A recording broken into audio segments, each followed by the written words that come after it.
Assalamualaikum warahmatullahi wabarakatuh. Bismillahirrahmanirrahim. Segala puji bagi Allah, Tuhan yang menguasai langit dan bumi.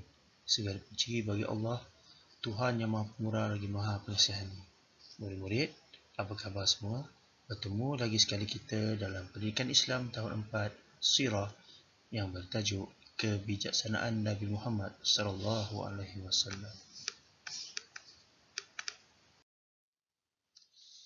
Bismillahirrahmanirrahim. Allahumma aftah alaina hikmataka wanshur alaina min khazaini rahmatika ya arhamar rahimin.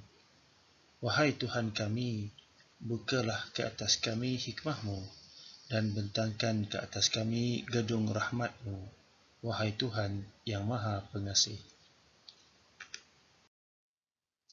Murid-murid sekalian, jika sekiranya ada buku teks, murid-murid bolehlah merujuk di muka surat 146, bermula daripada muka surat 146. Okey, tajuk yang akan kita bincangkan pada hari ini adalah kebijaksanaan Nabi Muhammad sallallahu alaihi wasallam. Kita mulakan dengan pengertian fatonah. Apakah itu fatonah? Fatonah bermaksud bijaksana dan pandai. Seperti mana yang kita sedia maklum bahawa sifat Nabi Muhammad SAW, sifat-sifat Nabi dan Rasul ni ada 4 iaitu tabaligh, fatonah, siddiq dan amanah. Jadi hari ini kita akan membicarakan tentang tajuk fatonah yang bermaksud bijaksana dan pandai. Nabi Muhammad SAW sentiasa menggunakan kebijaksanaan baginda dalam kehidupan dan juga dakwah, yang menunjukkan keunggulan sifat fatonah Nabi Muhammad SAW. Antaranya berdasar pada kisah yang pertama, peristiwa peletakan batu Hajar Aswad. Suatu kejadian telah berlaku di kota Mekah di mana kalau tak silap berlaku satu bencana yang menyebabkan Kaabah telah rosak dan menyebabkan batu Hajar Aswad itu tertanggal daripada tempat asalnya. Hal ini telah menyebabkan kabilah-kabilah pun bersama-sama pada asalnya membina semula Kaabah yang rosak itu. Sehinggalah satu saat ketika hendak meletakkan batu Hajar Aswad itu berlakulah sedikit pertelingkahan di mana setiap kabilah mengumumkan bahawa mereka lah yang berhak meletakkan batu tersebut. Dan hal ini hampir-hampir menyebabkan berlakunya pertumpahan darah. Dan mereka ni akan bergaduh dan bertingkah untuk merebut hak meletakkan batu Hajar Aswad tersebut. Sehinggalah datang Nabi Muhammad SAW mencadangkan agar setiap pengusaha kabilah memegang bucu kain untuk diletakkan Hajar Aswad. Macam mana caranya? Nabi Muhammad ambil batu tersebut, letak di atas selembar kain. Kemudian setiap ketua kabilah itu memegang setiap bucu kain tersebut dan membawanya ke Hajar Aswad itu ke tempat asalnya.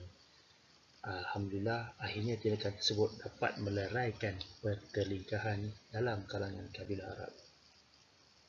Kisah kedua ialah strategi berhijrah Nabi Muhammad SAW.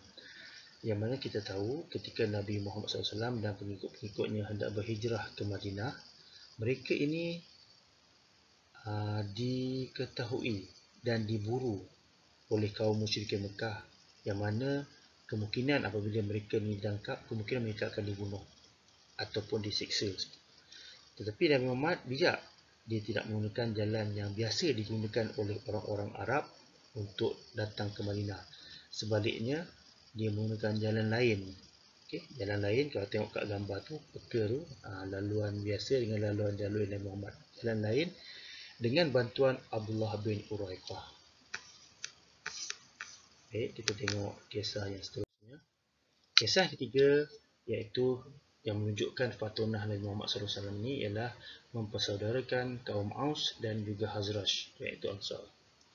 Setelah berhijrah, Nabi Muhammad SAW mempersaudarakan dua kaum tersebut. Tindakan Nabi Muhammad SAW menjadikan semua kaum muslimin bersatu padu dan digaruni pihak musuh. Yang keempat, membentuk piagam Madinah. Apabila Nabi Muhammad SAW sampai di Madinah, Nabi mewujudkan piagam Madinah yang mengandungi prinsip penting hubungan penduduk Madinah. Seperti mana yang murid-murid telah pun ajar oleh saya, di mana murid telah belajar daripada saya yang saya telah ajar pada sesi sebelumnya tentang sirah tentang piagam Madinah. Di mana antara isi piagam Madinah itu ialah tidak mencuri, tidak berzina, tidak membunuh dan sebagainya. Okey. Dari segi itu tersebut piagam Madinah itu dibentuk adalah untuk menyatu padukan penduduk Madinah tersebut supaya tidak berlaku perkara-perkara yang boleh kata orang membuatkan penduduk hidup dengan sengsara. Sebaliknya, apabila adanya piagam Madinah ini, mereka hidup lebih aman dan bahagia. Yang kisah kelima ialah usaha yang unggul. Rasulullah SAW merupakan usahawan yang berjaya. Baginda diamankan menguruskan perniagaan milik Sayyidina Khadijah, iaitu isteri baginda. Dengan kebijaksanaan dan kejuruan dalam berniaga, baginda memperolehi keuntungan yang lebih berbanding usahawan yang lain. Okay. Setiap kisah ada teladan dan lulusan. Kalau kisah pertama tadi, apakah teladannya? Teladannya ialah Nabi Muhammad SAW menggunakan kebijaksanaan baginda untuk meleraikan persengketaan dan menamatkan permusuhan. Jadi rumusannya adalah baginda Rasulullah SAW berusaha mendamaikan persengketaan. Jadi seperti mana kita hendaklah mencontohi sifat Nabi Muhammad SAW ini adalah yang pertama sekali kita hendaklah ada usaha untuk mendamaikan sebarang persengketaan. Contohlah kalau ada dalam keluarga sendiri ke, ada adik-beradik yang bergaduh ke, kita yang akan damaikan. Kalau ada kawan-kawan kita yang bergaduh ke, kita jadi orang tengah untuk mendamaikan persengketaan. Bukannya menjadi batu api yang memarakkan lagi api persengketaan. Okey, kisah kedua ialah Nabi Muhammad SAW berdikari dan jujur dalam setiap kerjaan yang dijalankan. Rumusannya, merancang sesuatu dengan teliti sebelum melakukan pekerjaan dan tugasan. Contohnya macam murid semua, kalau ada tugasan ke apa, rancanglah masa itu dengan bijak. Ustaz faham, mungkin ada murid-murid masa PDPR ni banyak duduk rumah. Mungkin tak masalah kalau nak sekali-sekala bermain video game ke apa, tak masalah. Tapi rancang dulu. Siapkan apa yang patut. Pertama sekali, kita kena rancang masa ibadah kita. Solat tu janganlah dilewat-lewatkan. Solatlah di awal waktu. Yang kedua, lepas tu kita rancang masa untuk melakukan tugasan-tugasan kerja-kerja rumah kita. Okay? Kalau boleh kita siapkan dulu kerja-kerja yang telah diberikan. Kalau kita dapat rancang dengan baik, barulah kita dapat belajar dengan cara yang lebih happy, lebih tenang, tak stres dan sebagainya. Baiklah. Kita tengok pada kisah seterusnya. Kisah ketiga, Nabi Muhammad SAW mengukuhkan kesatuan kaum muslimin dan menjadikan mereka bersaudara. Ini telah dalam kisah tiga. Rumusan dia iaitu mengutamakan perpaduan dan kesepakatan. Kisah yang keempat, Nabi Muhammad SAW menetapkan peraturan agar hidup semua masyarakat sentiasa harmoni dan teratur. Rumusannya, merangka peraturan dan berusaha untuk mematuhinya. Macam sekolah, kenapa ada peraturan? Sekolah ada peraturan supaya murid-murid mematuhinya. Kenapa perlu patuhinya? Supaya murid-murid dapat hidup dengan lebih berdisiplin. Dan juga suasana disiplin, suasana tenang dapat dilalui oleh semua murid-murid yang berada di sekolah. Contohnya, sekolah melarang buli.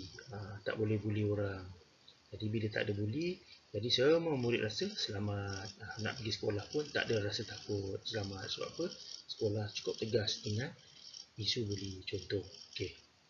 Yang seterusnya, kisah yang kelima. Kebijaksanaan Nabi Muhammad SAW mengamalkan nilai-nilai murni dalam setiap urusan. Merupakan rahsia kejayaan Nabi sebagai usahawan. Ini tentang orang berniaga lah. Lepas tu, rumusan dia sentiasa berusaha gigih dan tekun untuk berjaya. Itu tadi 5 teladan, 5 rumusan daripada 5 buah kisah yang menunjukkan fatonah ataupun bijaksana Nabi Muhammad SAW. Semoga semua itu dapat kita jadikan sebagai contoh dan teladan buat diri kita. Jadi kita hendaklah sentiasa mencontohi sifat Nabi Muhammad SAW yang fatonah, iaitu pandai dan bijaksana dalam menguruskan sesuatu perkara. Kita juga perlu mencontohi sifat Nabi Muhammad SAW yang tidak terburu-buru dalam membuat sesuatu keputusan. Dan akhir sekali, sifat bijaksana memberikan kejayaan dan kesan yang baik, bukan sahaja pada diri sendiri, malahan pada orang sekeliling kita. Baiklah, semoga bermanfaat semua. Sekian, terima kasih. Jadi di sini Ustaz sediakan satu teks selawat untuk kita sama-sama berselawat ke atas Nabi Muhammad SAW. Semoga kita sama-sama mendapat syafaat di alam akhirat nanti, insya-Allah. Okey, jom kita berselawat bersama-sama. Sallallahu ala Muhammad. Sallallahu alaihi wasallam. Sallallahu ala Muhammad. Sallallahu alaihi wasallam. Ya Nabi salam alaika. Ya Rasul salam alaika. Ya Habib salam alaika. Salawatullah alaika. Sallallahu ala Muhammad. Sallallahu alaihi wasallam. Sallallahu ala Muhammad. Sallallahu alaihi wasallam. Ashraqal badru alaina. فاحتفت منه بدوره مثل حسنك ما رأينا قط يا وجه السرور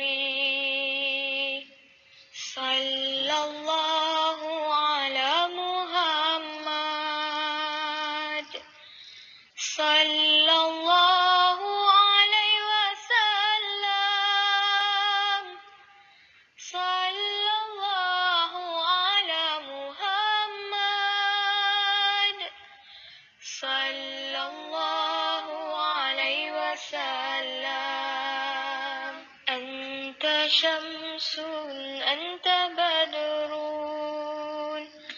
أنت نور فوق نوري أنت إكسير وغالي أنت مصباح الصدور صلى الله على محمد صلى الله عليه وسلم صلى الله على محمد صلى الله عليه وسلم يا حبيبي يا محمد يا عروس الخفقين يا مؤيد يا ممجد يا إمام القبلتين صلى الله على محمد صلى الله عليه وسلم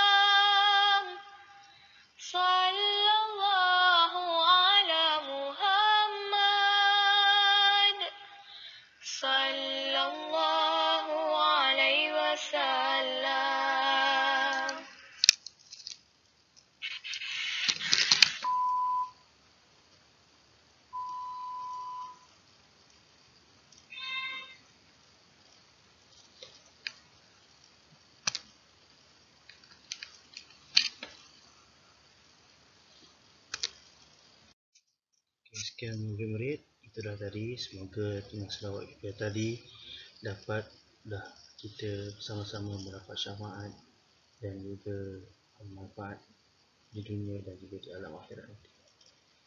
Salam maafan jika ada salah silap atau kekurangan sepanjang sesi pengajaran kali ini. Sama-sama kita berdoakan supaya kita semua sentiasa dilindungi Allah dan dijauhi dari wabak, bahaya dan kesesatan akidah. Semoga kita semua diberikan rahmat Allah di dunia, diberikan lindungan sisa azab kubur, diberikan syafaat di alam akhirat. Sekian sehingga berjumpa lagi. Wabillahi taufiq wal hidayah. Wassalamualaikum warahmatullahi wabarakatuh.